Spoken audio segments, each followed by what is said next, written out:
At 6 in the morning, police stormed a five-star hotel in Switzerland and arrested some of the most powerful men in football. Not players, not coaches, the people who actually control the World Cup. Walked out in handcuffs, past the breakfast buffet, while cameras outside went crazy. So here's the question that stuck with me. If the people running the World Cup were criminals, how do we know the games themselves are clean? I dug through court documents and real investigations to find out, and what I found will change how you watch every World Cup match from now on.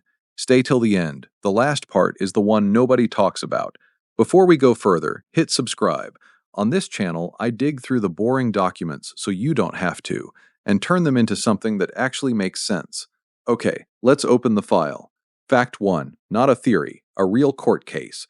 In 2015, the FBI and the U.S. Department of Justice charged 14 top football officials with racketeering, wire fraud, and money laundering. 7 were arrested inside that hotel in Zurich at dawn, right before a major FIFA meeting.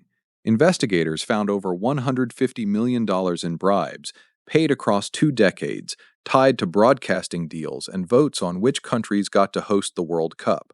Over 50 people and companies were eventually charged. Not gossip, proven in court with evidence. But here's where it gets stranger. When Qatar won the right to host the 2022 World Cup, experts were stunned.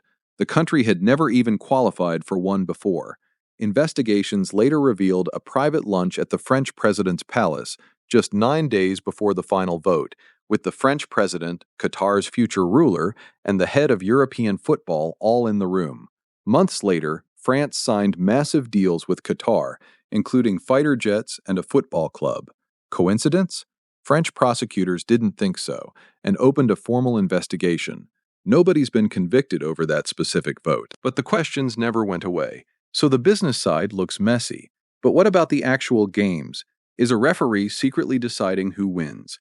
In 2002, host nation South Korea knocked out 2 tournament favorites, Italy and Spain, thanks to some of the strangest referee calls in World Cup history. A golden goal wiped off the board. A star player sent off for a foul that video later showed he never committed.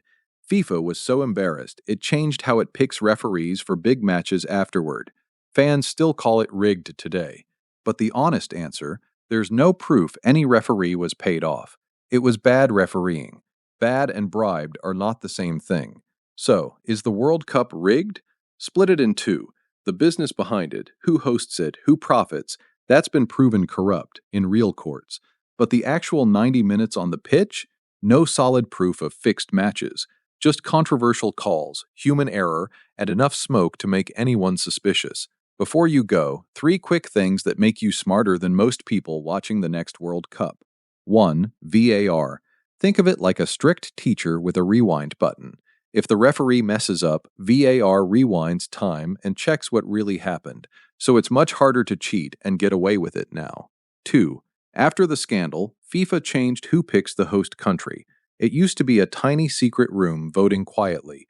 Now way more people vote, out in the open, so it's much harder to hide a bribe. 3. The big one. Before you believe any "it's rigged" claim online, ask one question. Where's the proof? Not a feeling, not a rumor, real proof, like a court document. If someone can't show you that, they're just guessing, like a kid saying the dog ate his homework, with no dog anywhere in sight. That's the real story behind football's biggest conspiracy. If this helped you see the game differently, subscribe, because next time I'm opening an even bigger file. See you in the next one.